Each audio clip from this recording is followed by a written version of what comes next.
This is Killer Innovations, a show about ideas, creativity, and how you can innovate. Welcome to the Innovator's Garage, where you learn to create your next game-changing killer innovation.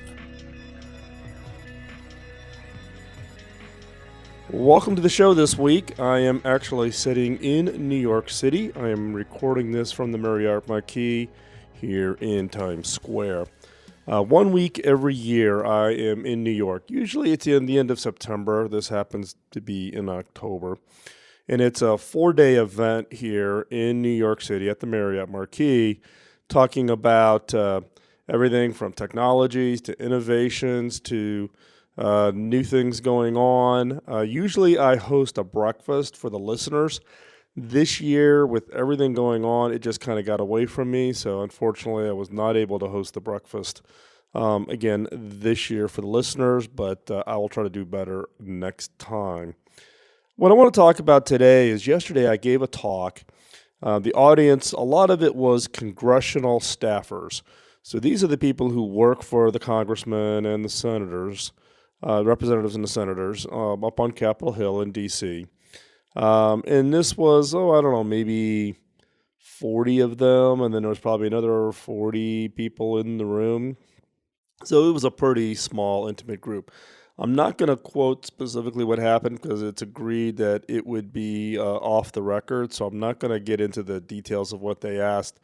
What I will share with you is really the topics that I prepared to talk to with them during yesterday morning.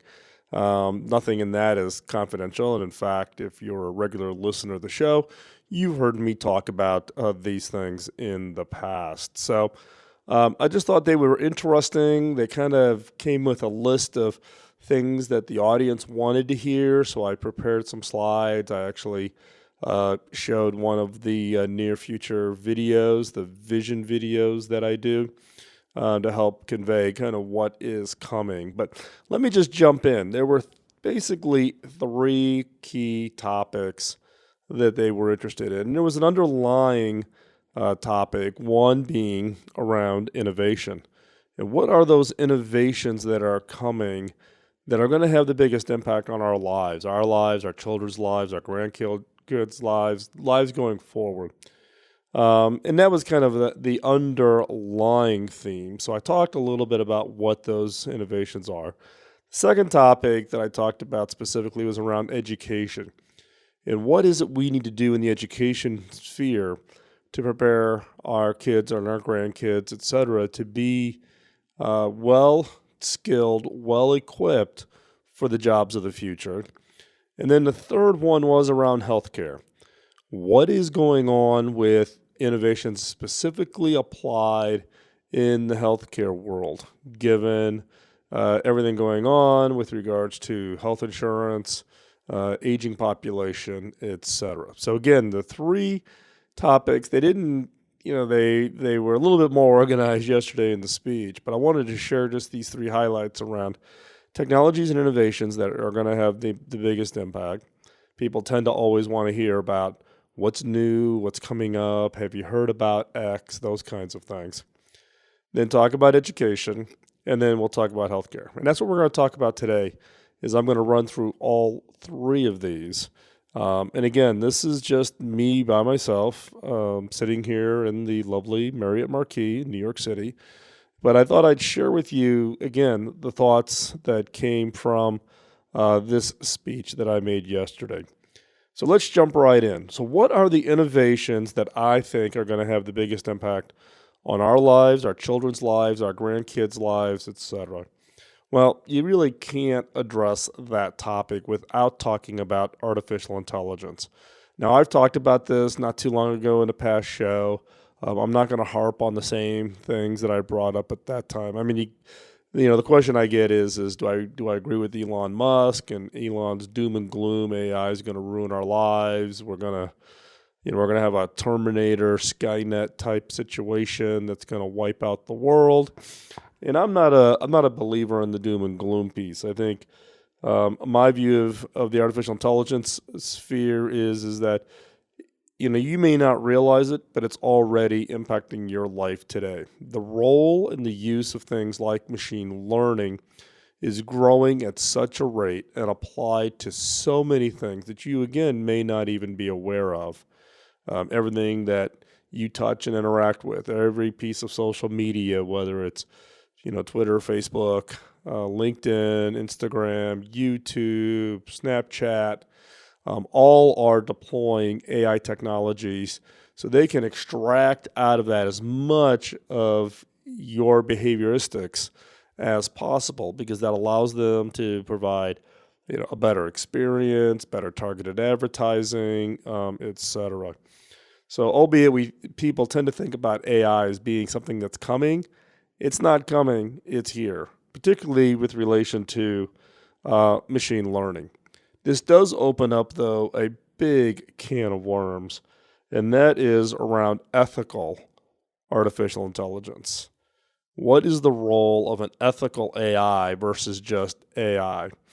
And what's interesting, there's a number of universities, for instance, that are actually starting AI programs with ethics embedded in it. There's some universities that are now creating an ethics course that all of their engineering students are going to be required to take.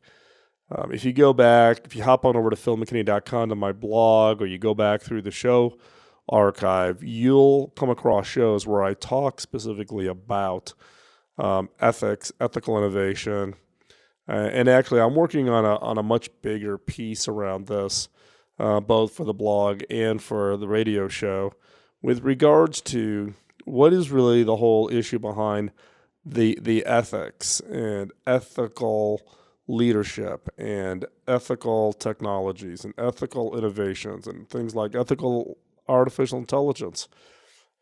And most recently, I've been, having a number of conversations with experts in a variety of fields, specifically around ethics and morals.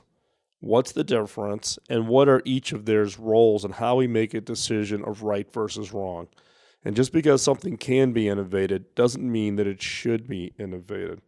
So AI, ethical AI, topic that I talked about, and it generates a lot of conversation, and it's one that I particularly wanted to plant with people who are in leadership roles, who can think about it themselves and try to understand what it is, and particularly if it's a regulatory or legislative issue around can you legislate ethics? Can you legislate morals? You can't. But how do we ensure that the innovations that we are coming up with are not going to have some big detrimental impact to people and people's lives? Another innovation in technology that I talk about a fair amount here most recently is around light field displays. Light field displays. What is it about light field displays? Light field displays are what some may refer to as volumetric. It's an image that's projected off of the display that therefore has depth, does not require any special glasses, that is high resolution, full color, and you can walk around it. So you literally has that volume feel to it. We actually portray light field displays in a recent vision video we did called The Near Future Ready for Anything. You can find it over on YouTube. You can just look for Near Future Ready for Anything, and this video will come up. And we show it in a variety of different contexts of what it would be in a school, what it would be in a work life, etc. But we think light field displays, or I believe firmly that light field displays will become the new way we look at information. It will be the new way that we will consume our content. We will watch entertainment. It is that transformative. Now, it's still many years away. Many of the displays today are relatively small, and there's private businesses, there's universities, there's government agencies that are funding a lot of work in light field displays. And the last item I talked about was next generation storage. This is storage that's extremely high density. The days of you having a hard drive on a laptop or whatever goes away, and literally every bit of information, every photograph, every video you own, basically being able to fit into a really small kind of USB key. So the idea that you have data stored back at your house on a laptop or on some kind of a offline disk storage place. You literally are carrying your personal cloud in these next generation storage devices. And it transforms what does computing look like, and how do you operate on your data, and how do you share data, and how do you secure privacy, and all of these issues. So again, talking about the technologies I think are going to have the biggest impact: AI, light field displays, and then these next generation storage. The whole concept of what does that mean. So stay tuned. We'll continue this conversation as soon as we get back from this quick commercial break.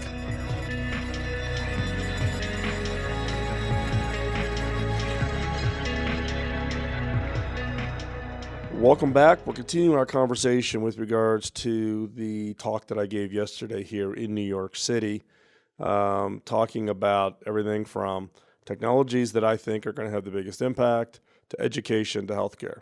This segment, we're going to talk about education. And education is a unique, an interesting area. It's one that I'm personally passionate about. One, I've got 5 grandkids. And I'm spending a lot of time thinking about what's the best way to prepare them so that when they are on their own as adults, they've got careers and opportunities, etc. Right? It's a thing that parents think about. It's a thing that grandparents think about. Now, in my case, for all 3 of my kids, my wife and I made the decision to homeschool them. So from the time of kindergarten, the first time my kids ever sat in a classroom was the first day of college. Now, people always say, wow, that was great. You had all that time. Look, I had probably the easiest part of this. My part in the home education piece was to make the income so that my wife could stay home and take care of the kids and homeschool them. My career was always heavy on travel, etc. Fortunately, because they were homeschooled, my kids could travel with me. So they got to go to spend significant amount of time in different cities around the U.S. They've been to Europe with me, etc. So they had that benefit. But even then, in giving them a worldview, they had a fairly traditional kind of education model, right? Pick a career, go deep, learn it, etc. The question that I think a lot about is how do we prepare the students for the future? How do we prepare? When you think about kids that are in first grade, second grade, third grade today, that in 10, 15 years from now, they're going to be, out on their own, right? So what is it you do today that's going to impact 15 years from now? The question I run up against is, how do I prepare a student for the future for a job that does not yet exist, using a technology that has not yet been invented to solve a problem we don't even know exists?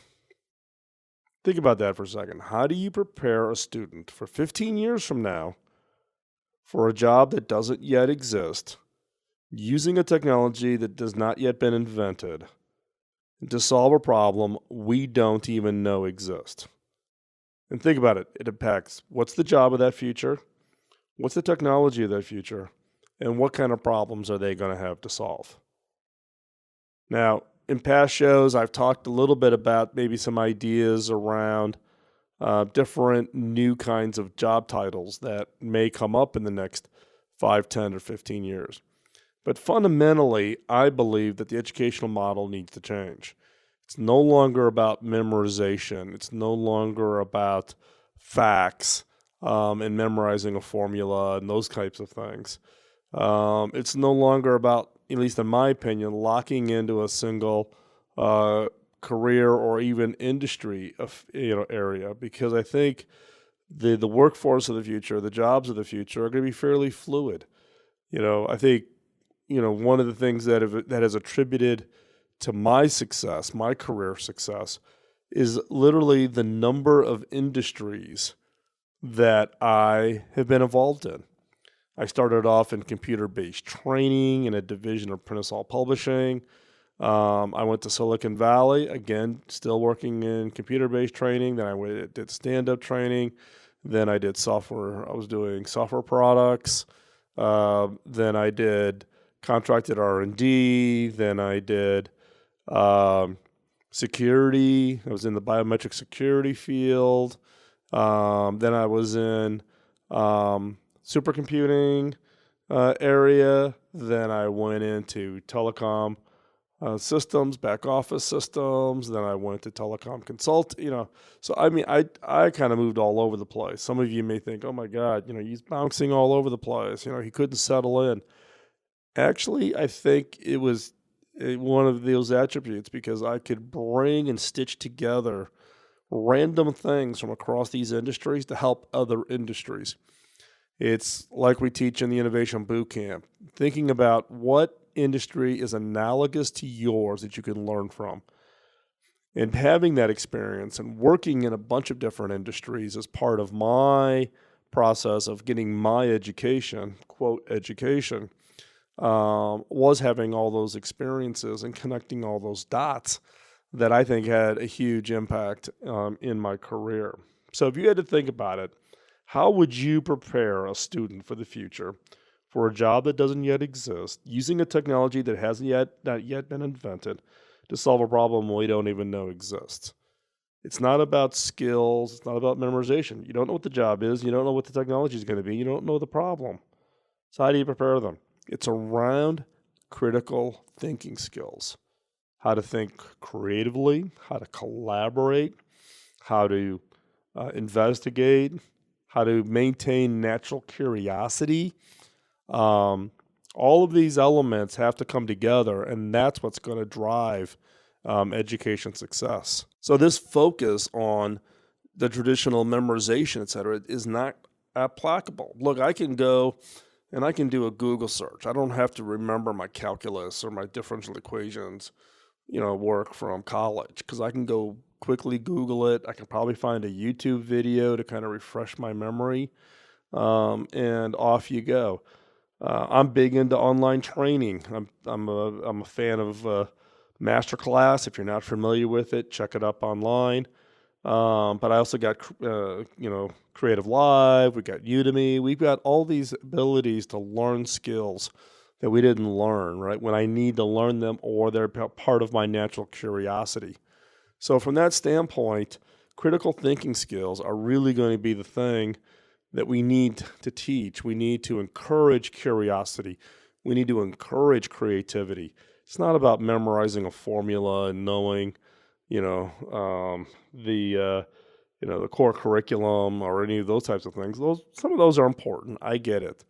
But I think critical thinking skills that allow people to look at any kind of a problem and derive a solution, and do that as just kind of a second nature.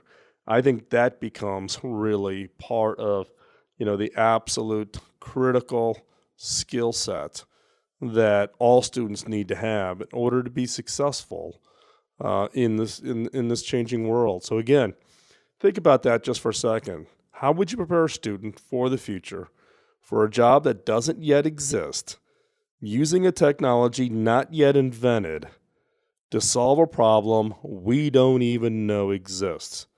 So what are the jobs of the future? What is the technology of the future? What are the problems of the future? It's not about knowing the answers to all of those.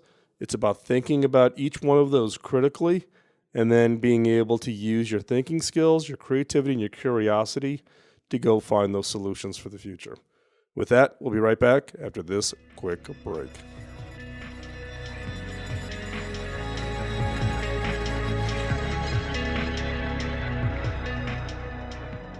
Welcome back. We are continuing our conversation talking about the speech that I gave yesterday here in New York City at the Marriott Marquis. Talked already about what innovations I thought are going to have the biggest impact on people's lives. And then I got a follow-up question with regards to education and what is the education of the future going to look like.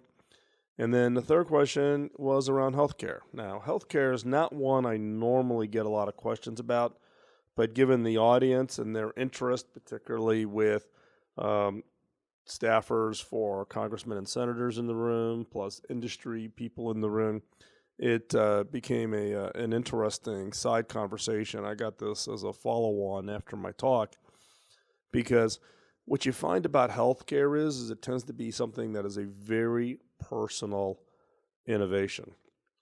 In many cases, people are saying, hey, I've got a mother, I've got a grandmother, I've got an aunt who is having some medical issues but still wants to live in their home, live independently. What do I know that's out there? It tends to be very personal. When people come up to me and ask about healthcare, I can usually, through a series of questions, quickly figure out that it's something that they're dealing with in their own personal life.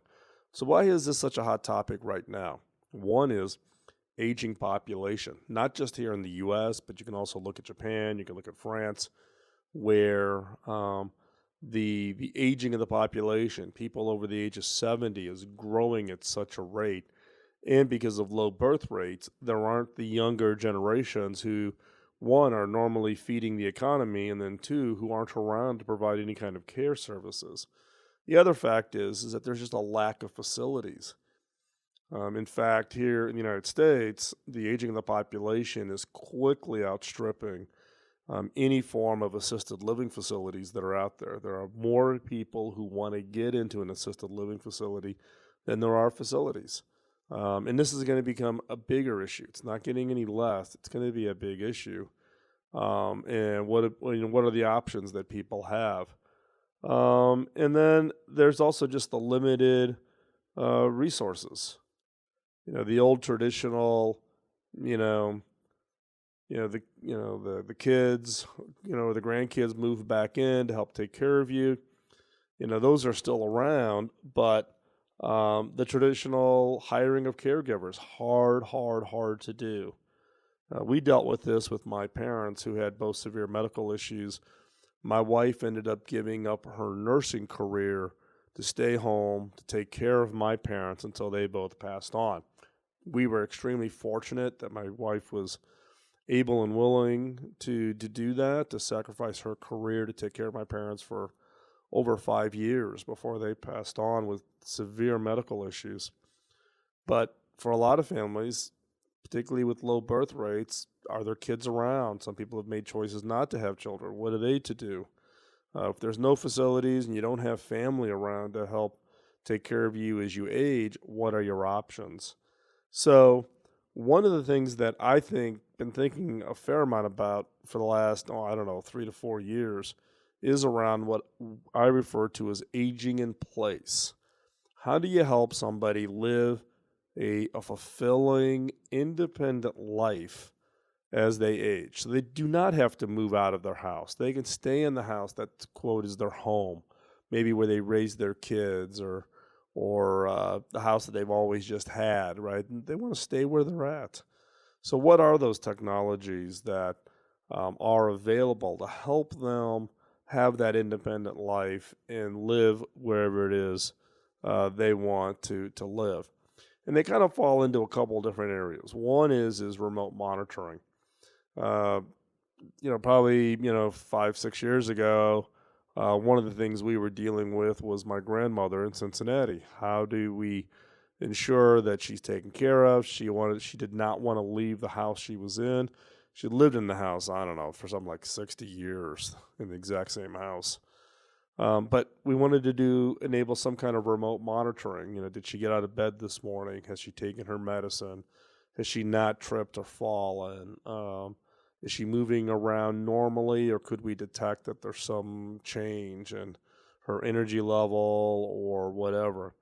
So that includes everything from video cameras maybe to IoT sensors to some form of an application that looks at all this data to see if everything's operating within certain patterns or if there's a variation to the pattern that would indicate there was some issue. Now, here's the lesson learned I got from this with my own personal issue with my grandmother is she did not want video cameras to monitor. She didn't want to be treated like a child, right? Okay, she was, in her 90s. But she did not want to be treated like a child. So how do you embed these kinds of technologies in such a way that you get that monitoring without making the person feel like you're looking over their shoulder, or you're babysitting them, or you really are taking away their independence because someone is always there checking and double checking on them. So remote monitoring, huge issue, huge opportunity for somebody to really innovate in this space. I think there's a lot of work going on, some great work that's going on, but I still think we're very early in this area. We're in the top of the first inning in a 9-inning baseball game. We are just getting started.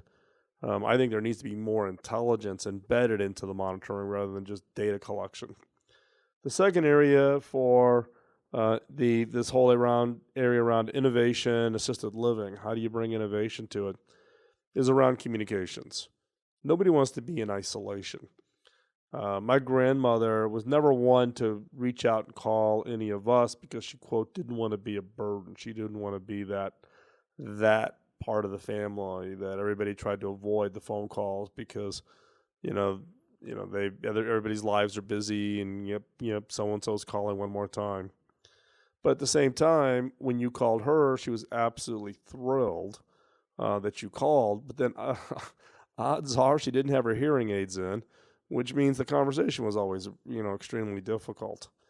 In fact, I got a call from a recent friend of mine whose parents are in an assisted living facility together. Now, his parents are pretty tech savvy, and they can do FaceTime off of their iPad to talk with the grandkids and stay connected. And my wife and I, we use FaceTime when we're traveling to stay connected with the grandkids and see how they're doing and check in on their day, those kinds of things. And what he was asking for is what he really wants in his facility would be like the equivalent of a phone booth that someone could go in, really, really insanely radical, simple, so that people in the facility could stay connected with their families very easily, and they don't need to be tech savvy. Maybe like a Zoom room phone booth. I don't know. And I thought it was kind of an interesting idea, and it's actually one I've been bouncing around now on the last couple of days on if I was going to build this, what would be the technology in it, what would it contain, and how insanely easy could you make it so that, your friend's grandmother or great-grandmother could easily use it and be able to stay connected. The third area is about medical. How do you monitor the medical?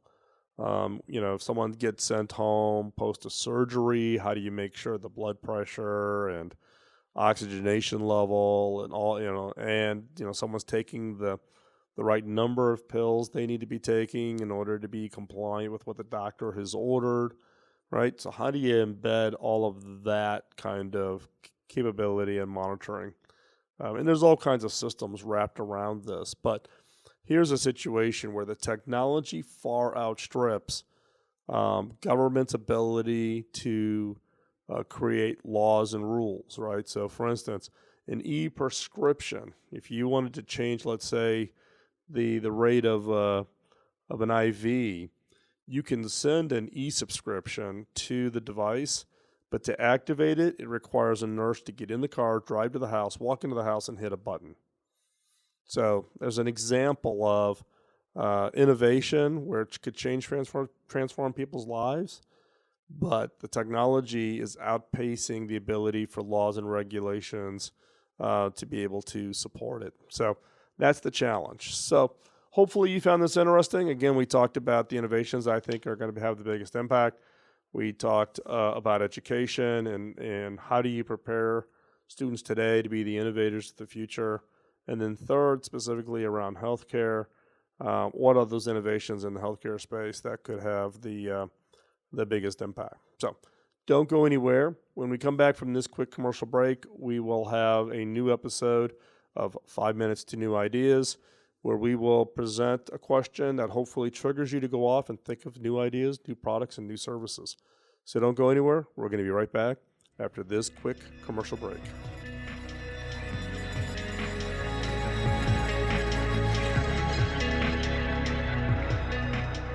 Back in the early days of this show, I would share what I called a killer question in each episode. These questions were designed to be used in your personal, team, or organization's innovation efforts. Now, based on feedback from listeners just like you, we've decided to bring it back with some improvements. Each episode of the Killer Innovations has a segment that I'm now calling 5 Minutes to New Ideas. It's designed for the creative mind looking for that next great idea. Each episode will challenge you to think differently about yourself, your business, and your products and services by asking unique, funny, and sometimes crazy questions.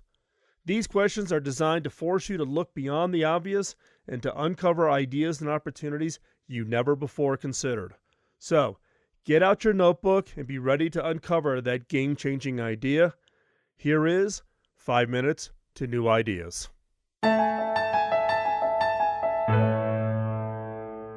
I'm an innovation guy.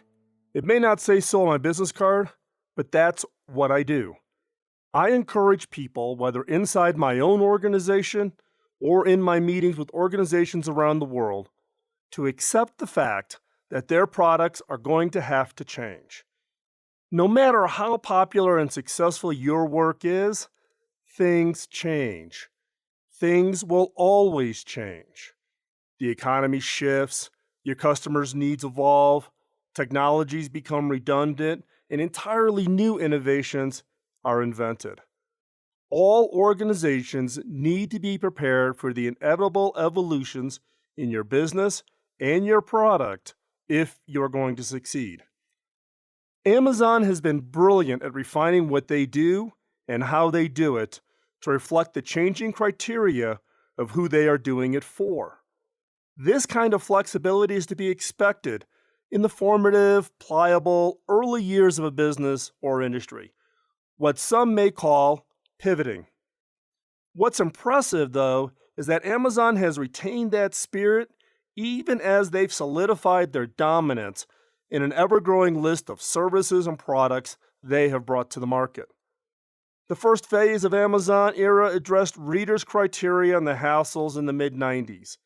They made it easy to buy any book, no matter how niche or obscure, thereby undercutting Barnes & Noble and Borders to offer a cheaper product and saving you a trip to the mall in the process. Mission accomplished. This very simple what, which was cheaper books, huge selection, delivered to your door, worked. Since then, they've diversified the products offered to the point where they are essentially an online department store. They've experimented with everything